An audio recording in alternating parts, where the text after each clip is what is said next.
Hey guys, welcome back to another episode of Yomo. This is the year of magical learning. Today we're actually on 205, and this is the last installment, part five of one of my favorite book, probably top five, The Black Swan. So let's see what we got for today as far as reflection is concerned. Yeah, so this is the dramatic conclusion of part 5 of the Black Swan reflections. Could there be a part six? I mean, there could be, who knows? I think I need to read it again to get more inspiration for additional reflections. I'm telling you, this book is Yeah. packed with a lot of Yeah. stuff. I think you would discover new things going over it at least twice. I wholeheartedly agree. I could probably mine this one for, probably 10 different times reading through and probably find something, a good golden nugget out of it. However, I'm not going to start to reread any books. That's the first thing that I want to do once this journey is over. I'm on 338 today.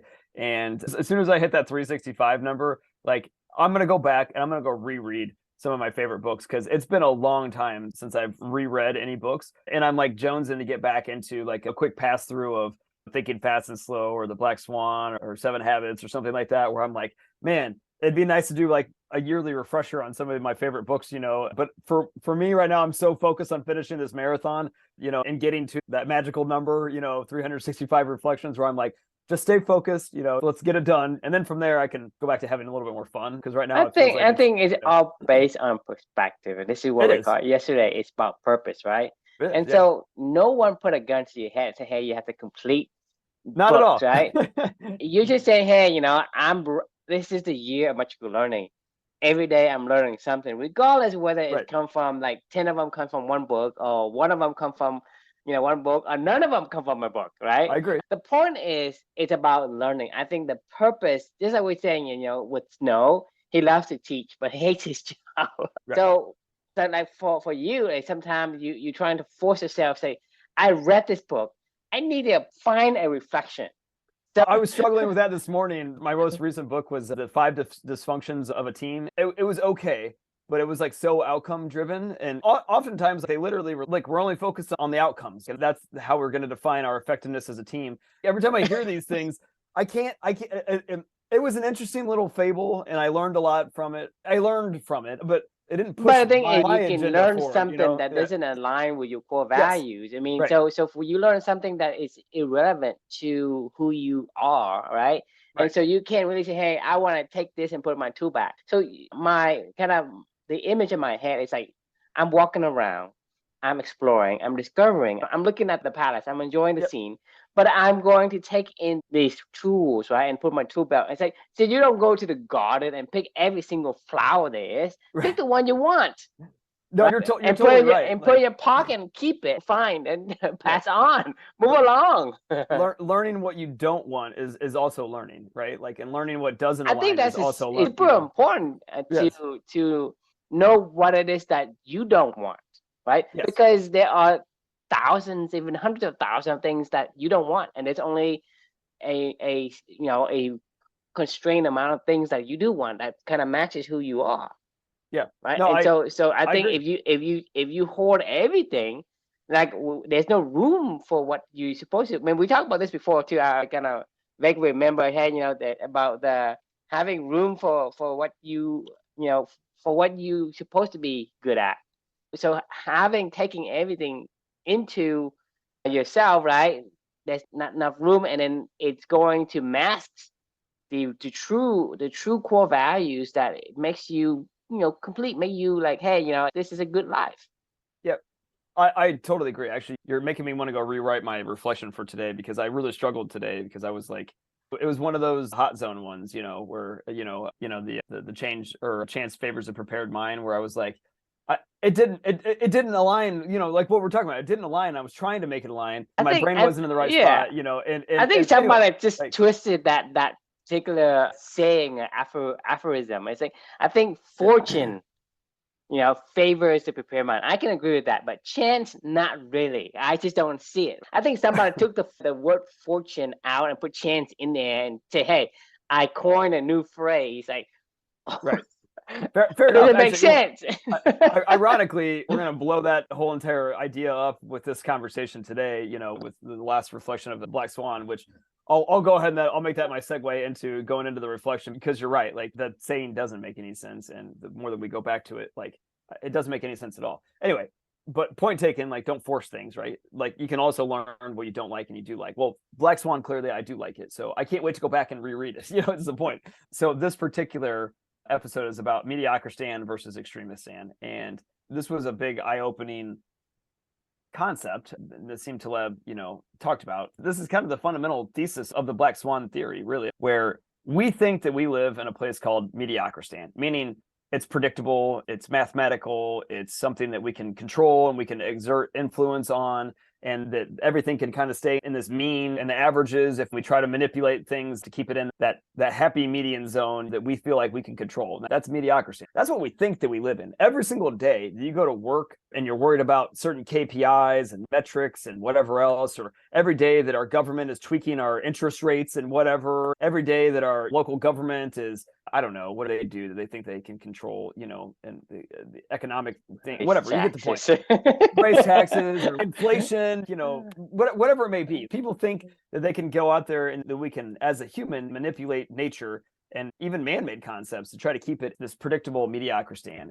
And it's very easy to fall into that trap. I mean, we're told this stuff we're fed this story from the day that we're born, of you do the predictable thing. You go to school, you get an education, even if you don't like what you learn, you keep learning it, then you go get your degree, then you get married, you have a kid, you get a job, you pay for your debt, you can be a Mexican fisherman someday, like you always say, and you can go retire on a beach somewhere and go fish all day long or whatever it is, right? That's the story. That's Mediocristan in a nutshell, right? That's what we're told from day one. Be safe, be predictable, live in mediocrity. That's where the happiness really lies, right? Unfortunately, as the Black Swan so eloquently points out, we don't live in Mediocristan. We live in Extremistan, meaning those outliers events are the ones that shape our everything that we do. Everything that we do is shaped by those outlier events. All that work that we put into in between those outlier events is for nothing. It's stupid. It's meaningless to think about our goals and our objectives and our KPIs and like, we're going to go march up that mountain. And then all of a sudden, like, the mountain gets blown up and there is no mountain. And you're like, well, what the fuck? Like, what do I do? Like, I just worked so hard to get up this mountain and then that mountain's gone,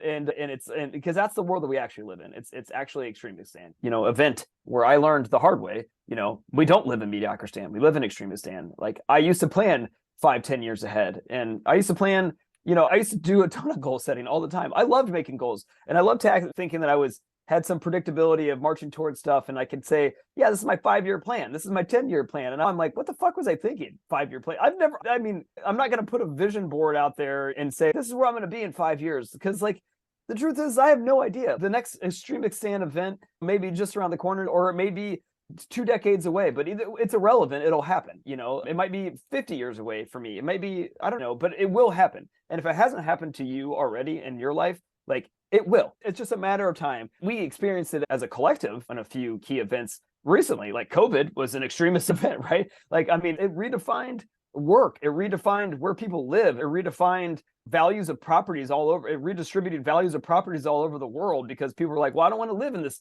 300 square foot apartment in New York City. I'm going to go move somewhere else where it's cheaper and more affordable and I can work wherever I want to work. I was just downtown in Indianapolis, 7 minutes away from my house. My wife and I were walking around the other day with Luca on President's Day, which is on Monday, and we were just enjoying the weather outside. And like, half of the damn buildings are abandoned now. Like, I mean, there's no office space. I mean, we went through our downtown mall called the Circle Center Mall. It used to be, when I was a kid, that was the best place ever to be. And now, like, it's dead. I mean, we walked through the mall because we didn't have anything else to do. Half of the shops were completely empty. Like, they were just boarded up shops on the inside. And then everything else in that place was like, what do you even do here anymore? There's nobody comes here. This is just a wasted space, Anyway, I digress. My point is, these events shape our lives and they define what we do every single day. So for me personally, I don't want this to all be doom and gloom, because there's a silver lining to all this, right? The reason why this is important for me to understand is because it's the fucking truth. It is reality, right? This is how the world works. So to say that don't make plans, it's totally healthy to make goals and think about the future and everything like that. That is 100% like, our imagination is our superpower. We've talked about this, right? So don't stop doing that. Making sure that you understand that you can't control whether or not that happens, right? Keep working toward goals that matter, but focus on the here and now and the present of doing the shit that you want to do every single day. And then I promise you, in the future, they will accumulate into outcomes down the road where you will look back and you'll say, man, I'm really proud of all these outcomes that I've generated, not on purpose, but it just happens. But knowing that, like, I did what I wanted to do every single day of my life, because that's all that you can do. Like, that is all that you can do. Knowing that this is the world that we actually live in, like, mediocrity and sacrificing for the future and sacrificing, and trying to keep things consistent and predictable. Just do what you want to do always, and know that we live in extremistan, but also at the same time understand how that relates down the road, and you'll still live a happy, fulfilled life, in my personal opinion. So I'll pause there. I'd love to get your thoughts. So can you distill it into your takeaway from this? What's the purpose of Mediocristan? I mean, when you saying that, it doesn't apply to us. So the purpose of Mediocristan is that I mean, what's the takeaway that you want to leave the viewers with?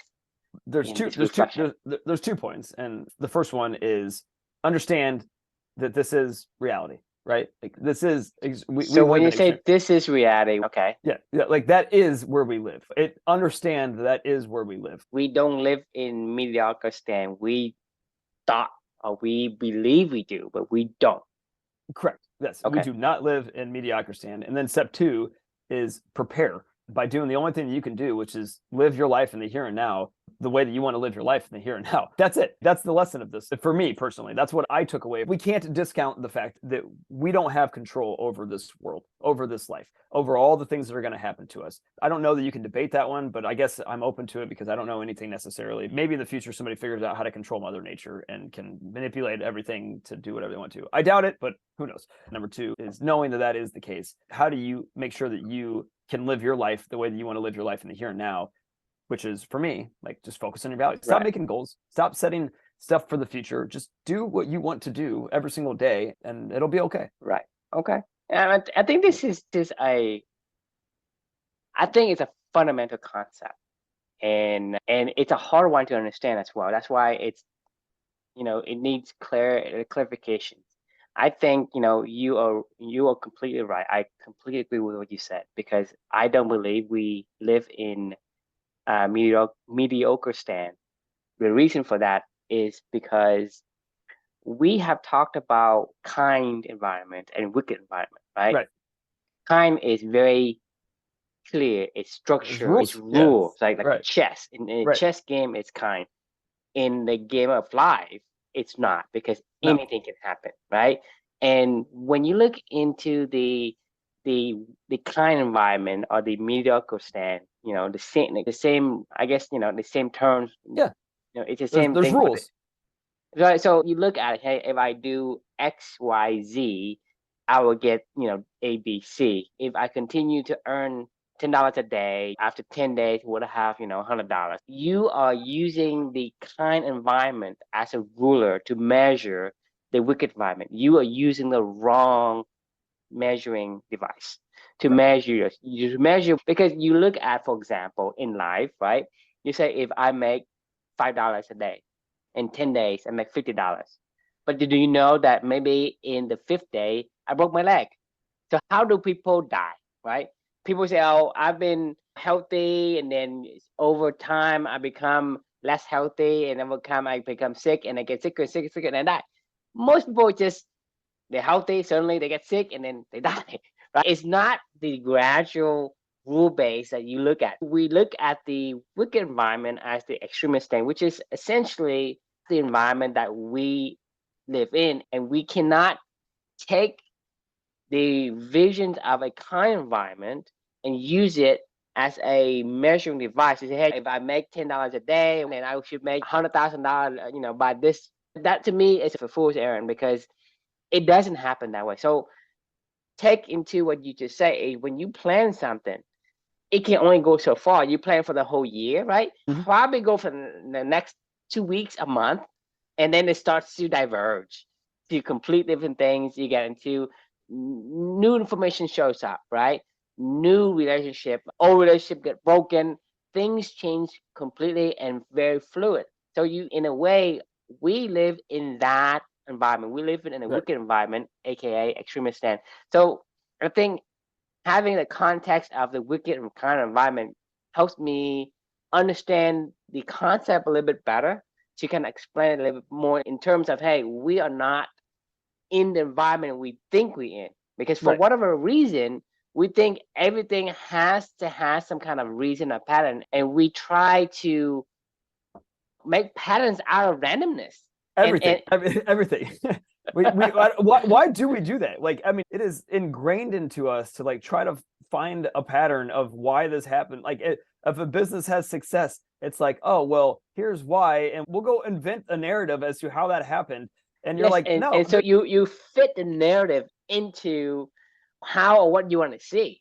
Right. So this is what we're saying is, when you have a purpose, right? You are writing a reflection as a tool to keep, not to say, hey, I read a book. To me, this is essentially what we're talking about, is we are trying to force ourselves and mold ourselves into this narrative of, hey, one book, one reflection, one lesson, one tool. And so for whatever reason, we want to have this consistency, this pattern of kind environment when we completely do not live in that environment. We're completely in an environment that we refuse to accept as, it's random, it's fluid, it's dynamic, and we trying to say, well, it has to have a pattern, and we see what we want to see, so we ignore whatever else is there. And so we say, hey, well, I see this graph, right?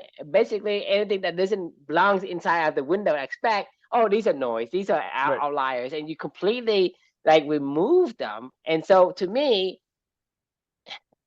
that's what we do.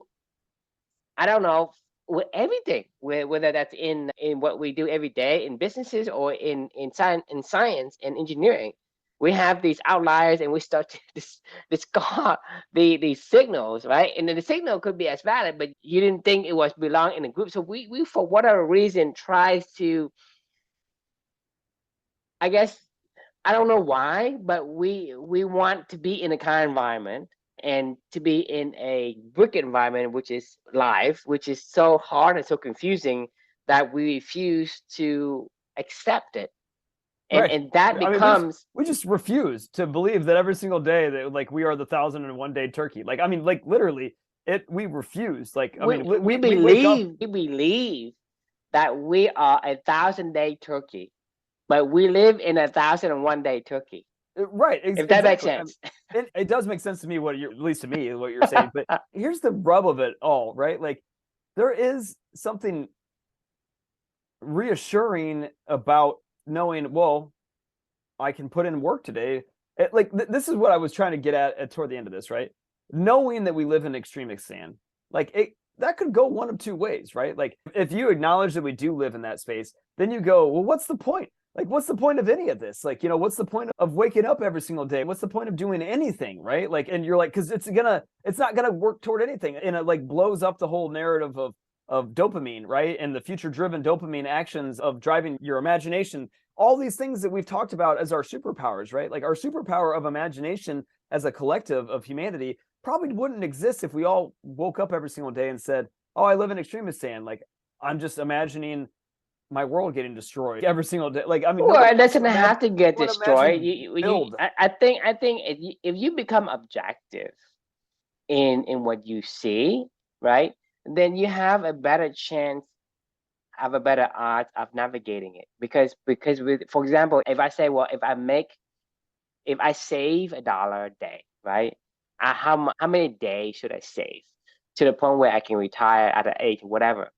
If I do that, right, I would never, ever going to be able to save it, because things going to happen. If I save enough money, let's say I save $1,000 a day, I don't know, 5 years from now, I broke my leg, or I need to use it. So using the measuring tool to measure our life is going to kick us in the butt, because you will never have enough money. Regardless, say I will have a number of days to live, right? Let's say 60, whatever, how many days, and I'll divide that and I'll save, right? The thing is, 2 months, 3 months, things are gonna happen. People are gonna show up. You're gonna get this, you're gonna that, and those things gonna explode you out the water. And it doesn't give you the planning 1,000-day turkey that you say, hey, everything is gonna be like the last day, and it looks as a linear extrapolations of how the increases go. The problem is that you're using that as a measuring tool to say, hey, this is how I'm going to configure my life so that if I save this amount of money, $1,000 a day or whatever it is to get to this point, right? I will have this much money by this point and I will live off of it by this point. The thing is somebody can sue you, right? And it took it all away. So, did you account for that? Did you account for the atomic bomb of, hey, maybe, a fucking airplane just dropped on in your backyard and blow your house up and you didn't have insurance or insurance didn't cover enough? I mean, yeah, thousands, millions of things could happen. And so having that measuring tape doesn't work. But what I'm saying is, if I were to know that I live in this kind of society, how do I navigate? Do I put everything in the bottom basket? Do I stack my odds? Do I stack my favors? So that I'm not going to save everything. I'm going to learn how to make money. I'm going to learn how to be, in a way, like marketable, meaning the skills I have is going to be useful whether I have a job, and I can constantly replenish that as I go. Right. Versus having to have this amount of money and then I would just don't need to, brush up on my skills and whatnot, and then completely relying on the plan to get you out of trouble. But to rely on your versatility is better because it's versatile. It changes because that skill set or what that concept, it's also wicked, meaning it can adapt to any environment, any changes that happen. So let's say I have something that's marketable, like your skill set, like, hey, to be able to persuade people, right? If you don't sell the pencil today, you can sell a watch tomorrow. It's transferable. And so having dynamic skills in a dynamic world resonate with each other. So having the ability to understand objectively where you live, able to give you the ability to pick out the things that will align with whatever environment you're in so that you don't get caught by surprise, and you will, because it's not about whether or not the black swan happens. It will happen. That's the point. Yeah. That's the point. I mean, it happens in the universal sense, right? In universal sense, like, hey, it's going to get, to this extreme, but then that's only if you take it from the whole perspective of the universe. And I mean, hey, it didn't apply. It didn't happen to me. Therefore, the numbers are red. But on a specific timeline, whatever you do eventually will happen. You're going to get sick. You're going to get to an accident. You're going to have some kind of hardship. Something's going to happen. It's going to wipe you out, right? And so the point is, can you get back on your feet again? Do you have the ability? If you survive, I mean, like, and that, you never know what's going to happen to you, but like, assuming that you move past, I think you said it best just a little bit ago when you said you're measuring the wrong shit. Like, you are measuring the wrong stuff. You're using a wrong measuring tool, right? Exactly. To measure, right? You could be 1,001-day turkey, but those first 1,000 days could be the best days each individually ever. You know what I mean? Like, you could have an accumulation of, if you measure each day as what is your best day? This goes back to Tuesdays with Maury early on in our journey. The perfect day is ordinary, right? That you love to do every single day. It doesn't need to be some magical, you may actually end up at the top of Mount Everest, but if you enjoyed every single day the hike up Mount Everest and you had a great day, and if it ended that day, you'd be like, well, it ended that day. That's fine. But every single day could be a great day on a Tuesday and a Wednesday and a Thursday, and you live a great day, an ordinary day for like 50, 60 years, right?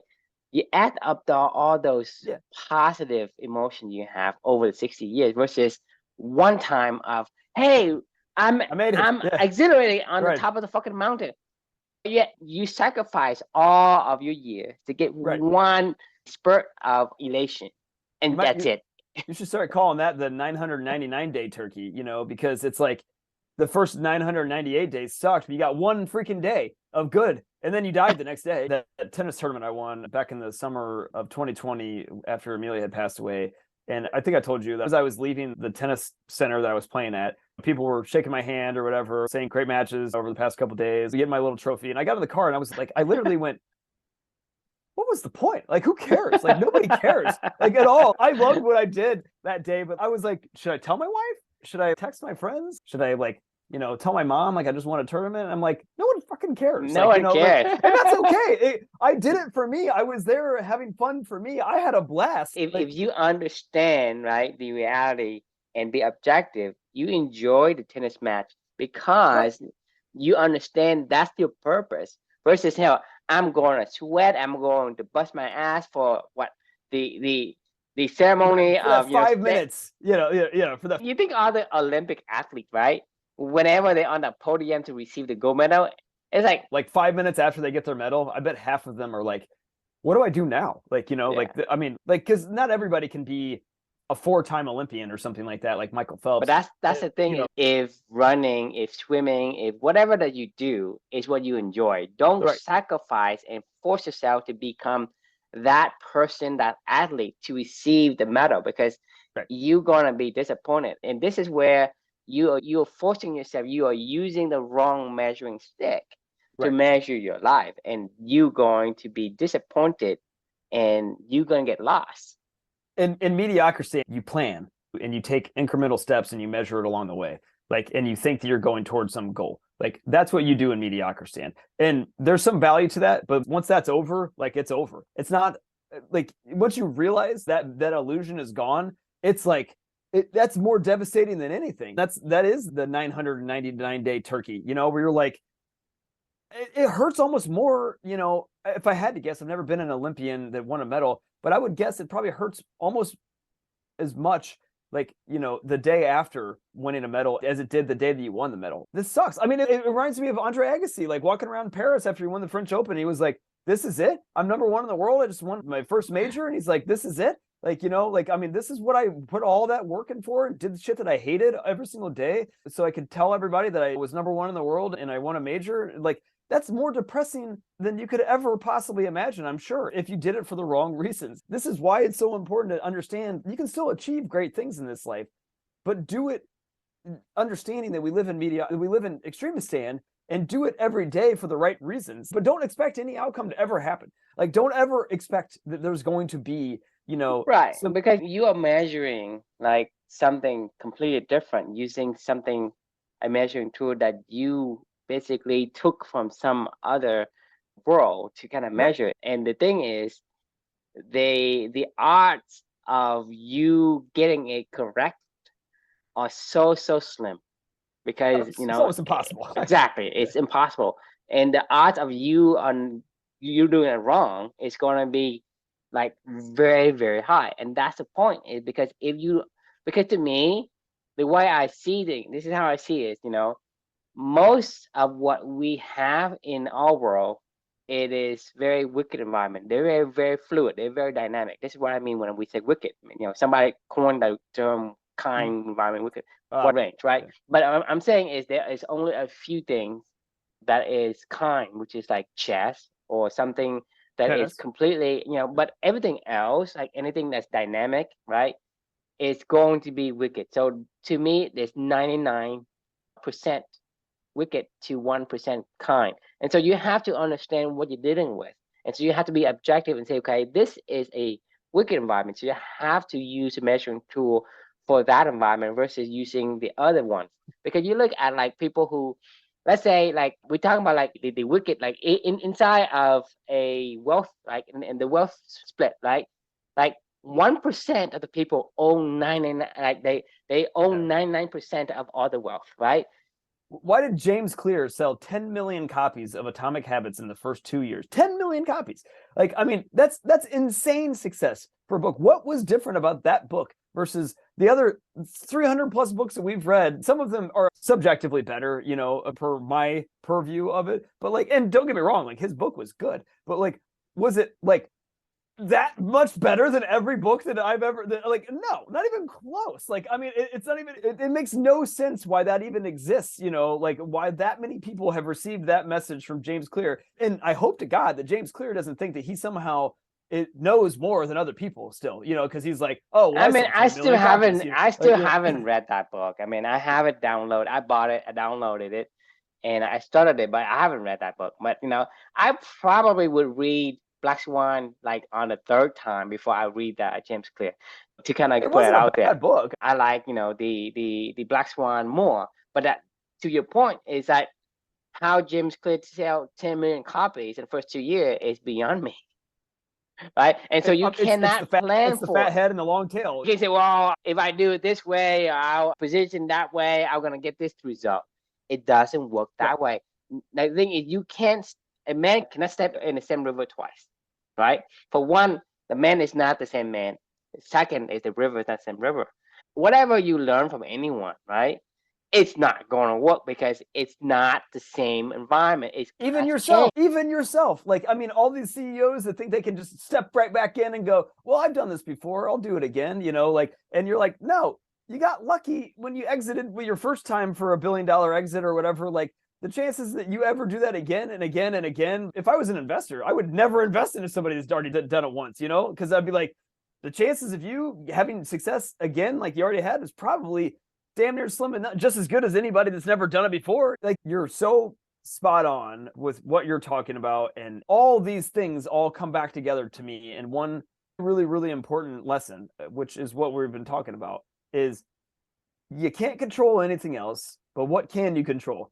You can control what you do every single day and why you do it.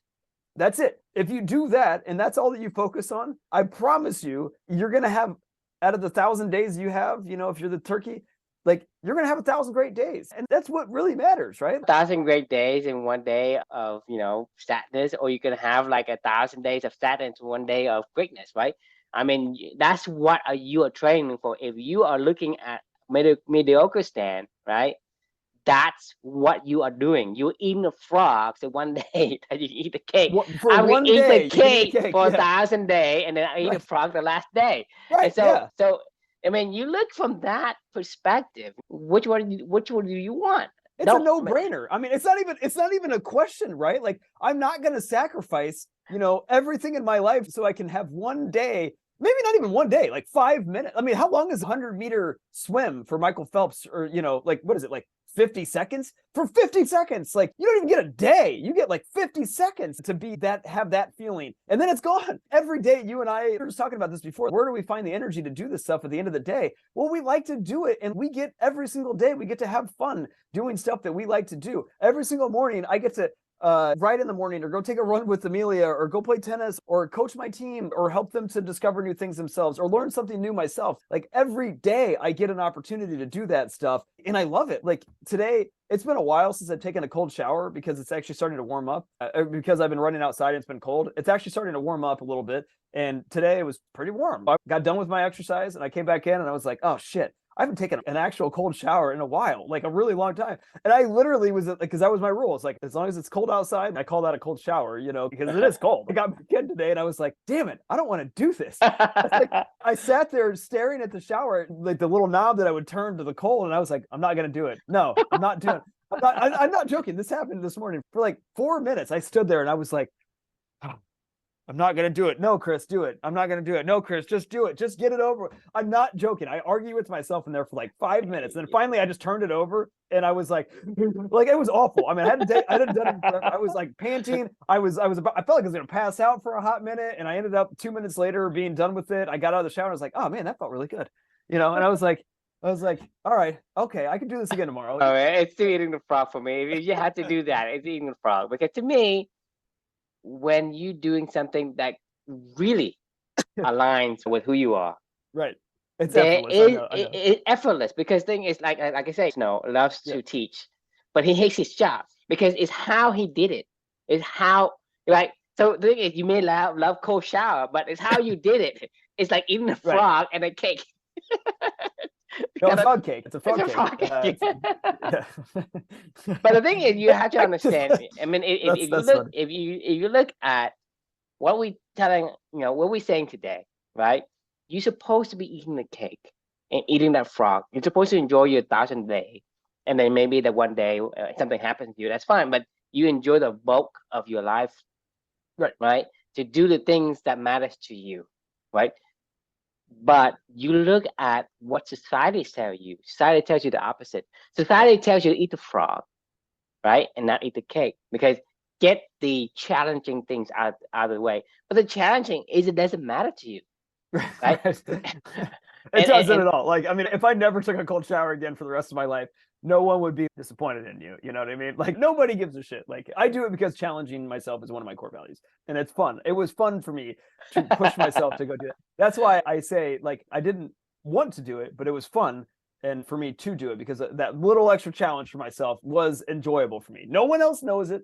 There's no award for it. because the Praise. thing is, should be the prize and the cake in itself. If that isn't, then please look for other Stop. activity that align, because there are thousands and probably millions of Right. activities that it is more aligned with your values. You can't say, well, I would walk to the garden. Oh, that flower, I don't really like it, but I don't mind. I'll pluck. Thing is, you have a full bag of all the shit that you say, hey, Right. it's good enough, but it's not really what I want. Or you have these one or two or even 5 things or even 10 things that you really, really, really love. You really appreciate. And Right. so the thing is, when you hoard all these things, whatever is the most precious to you gets kind of masked by the other things that, hey, it's not too bad. Let's pick it, Right. right? So you pick everything in the flower in the garden, every single thing, right? Versus, hey, pick the best one out and enjoy that one. You focus on it. You have the utmost time with it versus, hey, I hoard everything. So that's what I'm saying is whenever something isn't effortless for you, either you look in the wrong way or it isn't exactly the perfect thing for you. It could be close, but it's not perfect, right? And if that's the case, then it probably isn't. It may be overlapping. Like, for example, hey, this machine needs a quarter. Oh, can I put a nickel in there? Well, if you know what I mean, you put Right. a nickel in there, it will go into the slot. But is it perfectly made and designed for a nickel? No, it isn't. It's designed for a quarter. Right. So whatever machine that needs a quarter, you gotta put in a quarter. And so when you pull out your little corn pouch, look to the pennies, to the dimes, to the nickels, to get the quarter. Find the quarter, right? Versus, hey, well, this one might work. I'll use it. Well, it doesn't work like that. So think about it in that way. So the takeaway for me is you have to understand objectively what you are looking at, what you're measuring, and then measuring it with the right tool and figure out what is the best tool for that particular environment. You cannot use another tool to measure that because you're going to be disappointed. At the same time, what we see is as far as life in general, the life journey says that for the most part, it's going to be so dynamic. There's no way for you and I to predict anything that's going to come. So you're going to have to say, if I have today, how can I enjoy it the utmost that I can? Because you say, well, if I'm going to eat the frog today and hope that tomorrow or next year I will eat the cake, that next year may never come. You might die tomorrow. You may die tonight. So that's it's going to be probable. It's a probable that you're going to have that. So if you continue to operate, Delayed fulfillment is what it is. Delayed fulfillment never the comes. limit never comes. It does come, but it might only come for 5 fleeting seconds. Or maybe you get lucky and it's a full day of fulfillment, a lifetime of fulfillment. In 9 to 1, this is the same ratio we're talking about. It's 9 to 1. You sacrifice 99% of your time for 1% of reward. You eat 99% of your frog for one piece of cake. Or the reverse. You can always reverse it, right? Say, hey, I'm going to have 99% of all my fulfillment, and then whatever happens to me, well, if I'm at control, then it's okay. Bottom line is, how can you maximize the opportunity that you have? Because I wouldn't even to call it. I think maximizing is the wrong word. Like, it's how do you ensure fulfilling life, maximizing fulfillment. right? Well, fine, but I guess I don't know what the top end of fulfillment is. You know what I mean? Is it like being fulfilled from the moment you wake up until the moment you go to bed, or what about when you're sleeping? I guess Well, I don't I want to think, well, I define think, I fulfillment. think Like, that if you I feel think fulfilled, you feel fulfillment. fulfilled. I think fulfillment and purpose and all these, it's Right. going to be individually different, dynamic, because every person has different measurements. So I'm saying is, I can't tell you that this is core value that you should take. This is core value that I value. You can value different. That's up to you, right? And fulfillment, whatever that you think is fulfillment, right? Whatever that you think is, makes you feel, positive, you do that. Right. Because and you say, agree. well, to maximize fulfillment, it's not really to say, hey, maximizing in this way, maximize in your way, whatever way that's what I'm saying is we live in a know what you're saying. in a I'm wicked saying like environment. It's so dynamic. So when we have something dynamic, like you were saying, core values is an abstract. It's not a concrete thing. So it changes. The core value changes. If you give to another different person, it changes, right? A core value is how you get through Extremistan. Like you need something abstract that can evolve as the circumstances evolve, right? Like I mean, you have to, because like if something this life is fluid, is evolving, you need something fluid as well to be inside that environment. If not, then the thing is you can adjust. Right. So that means that when we live in a fluid environment, in a dynamic environment, we need to have things that are also dynamic and fluid. Because if you don't, then whatever you take as is concrete, then it doesn't do anything. It's just going to get submerged in it. Right.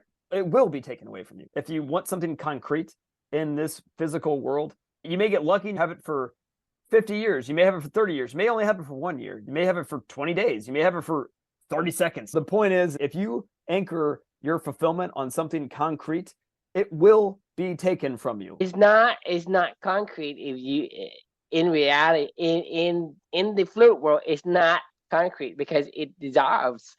Right.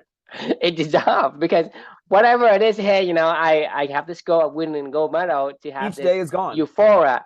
And then the moment you got it, you got it, you get elated for like maybe 5 minutes, an hour, a day, and then after that, it's gone. It completely dissolves. It disappears. Exactly. It doesn't stay. And that's the thing, is you are inside of that environment. You cannot control that environment. Concept, the same abstract fluid. Whatever the fluid, you can combat it with the same property. If the properties are fluid, you live in a fluid environment, then you have to have the property that are also fluid. You can change with it. If you don't, then you basically completely immovable, and they are movable, and they can flow around you. Agreed. Be water, right? All right, I gotta be water, my friend. I gotta go run for a train. All right. All right. Good talking to you at midday. That was fun, and we'll see you all tomorrow. Sounds good. See you.